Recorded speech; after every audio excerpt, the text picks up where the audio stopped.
Dans cette vidéo, je vais vous montrer la méthode que j'utilise pour choisir les couleurs pour les sites web de mes clients. C'est une méthode super simple, réplicable, qui vous prendra pas des heures et qui vous permettra de créer des sites web avec un design qui fait pro. Et si comme moi le design c'est vraiment pas votre spécialité, pas de panique, à la fin de la vidéo je vous montrerai un outil qui vous permettra de rendre le process hyper simple et fluide. Ok, donc pour la couleur principale, on peut évidemment choisir une couleur au hasard, mais pour que votre design soit plus impactant et que le site soit mémorable, on va utiliser ce qu'on appelle la psychologie des couleurs. Donc la psychologie des couleurs, c'est simplement un moyen d'étudier comment les couleurs influencent nos émotions et les comportements humains. Donc je vous donne quelques exemples. Donc typiquement, on va dire que le bleu inspire la confiance, ou même la sagesse. Donc c'est une couleur qu'on va retrouver énormément dans le domaine médical ou dans la finance, évidemment. Le noir, de son côté, ça va plutôt évoquer un côté noble, donc c'est pour ça qu'on le retrouve plutôt dans des marques de mode ou des marques de luxe.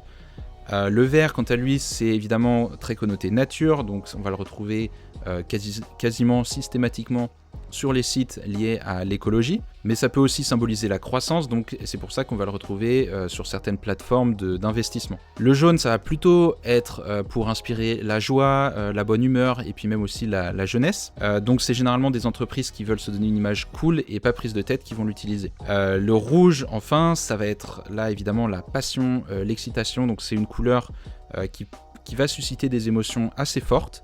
Donc généralement on va plutôt le voir sur des sites qui veulent générer ce type d'émotion, donc par exemple des fast-food ou encore des voitures de sport. Si vous voulez plus de détails, je vous ai fait une petite fiche récap de cette vidéo avec un tableau de chaque couleur et les émotions qu'on leur associe.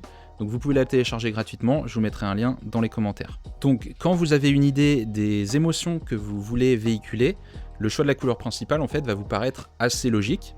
Et à ce stade, passez pas trop de temps à choisir la teinte parfaite, parce qu'en fait, vous pourrez toujours revenir dessus par la suite pour trouver une couleur qui se marie bien avec les autres couleurs de votre site. Hop, je fais une petite pause dans la vidéo. Si vous trouvez ces conseils utiles, n'oubliez pas de liker et de vous abonner à la chaîne. Ça m'aide énormément et ça me permet de continuer à partager des astuces autour de la création de sites web. Merci beaucoup et maintenant, retour à la vidéo. Alors, vous pouvez vous contenter d'avoir une seule couleur principale sur votre site. Il y a énormément de sites qui fonctionnent très bien comme ça. Maintenant, si vous voulez apporter un peu de variété dans votre design, vous pouvez aussi choisir une couleur secondaire et une couleur d'accent. Donc, la couleur secondaire, elle va venir compléter et soutenir la couleur principale. Donc, généralement, on va prendre une couleur qui est assez proche de la couleur principale dans le spectre des couleurs.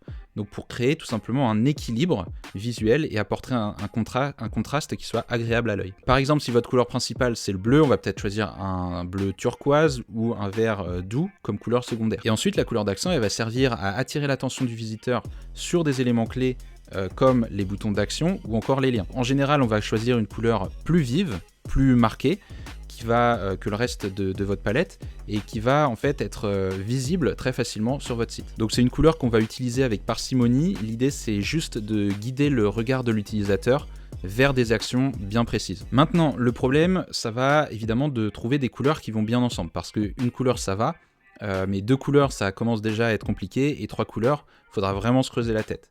Donc une solution, c'est d'aller sur le site mycolor.space et de générer une palette de couleurs à partir de votre couleur primaire. Sinon, il y a un autre outil encore plus chouette, mais je vais vous en parler juste après. Quoi qu'il en soit, avec mycolor.space, vous aurez plein de suggestions de couleurs qui vont bien se marier ensemble. Donc pour les couleurs de texte et de fond, là on va essayer de choisir des couleurs plutôt neutres. Donc généralement, on va partir sur une variation de noir et blanc. Une petite astuce pour choisir des couleurs harmonieuses et un peu moins ennuyantes, entre guillemets, c'est de prendre votre couleur principale et vous allez passer en mode HSL pour teinte, saturation, luminosité. Et ensuite, vous n'avez plus qu'à baisser ou monter le curseur de la luminosité au max. Comme ça, en fait, vous aurez un blanc ou un noir qui ont la même teinte que votre couleur principale. Donc attention, il faut quand même rester subtil, c'est des couleurs qui doivent rester neutres.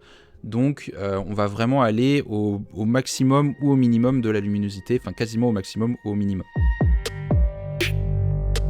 Donc maintenant que vous avez votre palette de couleurs, la question ça va être comment bien les agencer entre elles, comment les utiliser de manière harmonieuse sur le site. Donc il y a des techniques de design que les professionnels utilisent, donc par exemple vous avez peut-être entendu parler de la règle des 60-30-10, mais ici on va rester simple, donc moi j'ai plutôt utilisé un outil que je trouve vraiment chouette, c'est celui dont je vous parlais tout à l'heure. C'est un outil qui s'appelle Realtime Colors, donc il vous suffit d'aller sur le site realtimecolors.com, et là vous n'avez plus qu'à renseigner les couleurs que vous avez choisies au préalable, et vous voyez directement en fait comment ça rendrait sur un vrai site. Si vous vous rendez compte que votre palette ne fonctionne pas, alors là vous pouvez générer des nouvelles couleurs, et ce qui est cool c'est que vous pouvez par exemple bloquer une couleur, et automatiquement ça va trouver des couleurs qui fonctionnent bien avec la couleur que vous avez bloquée. Moi ce que je vous conseille c'est surtout de ne pas hésiter à tester, voilà, à générer beaucoup de couleurs pour faire différents tests, voir qu'est-ce qui va le mieux ensemble, jusqu'à ce que vous soyez satisfait du résultat. Et donc une fois que vous avez terminé, vous pouvez exporter votre palette, et après vous n'aurez plus qu'à les utiliser sur votre site,